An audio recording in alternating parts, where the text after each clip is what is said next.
SIG Stock Analysis Friday and onward. Is it a buy or not? Watch this 1 minute video till the end to find out.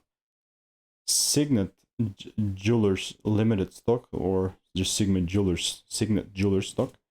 It's down 15% for the day. What I'm gonna do, just let's come here. SIG. Go weekly. Okay, so previously when I made videos, I don't know what I had here. What the hell is this? I'm gonna get rid of everything. Not just this, remove every freaking drawing. So I'm still looking at it from like a bullish lens from what I see. Yes, this is still a bullish market for me.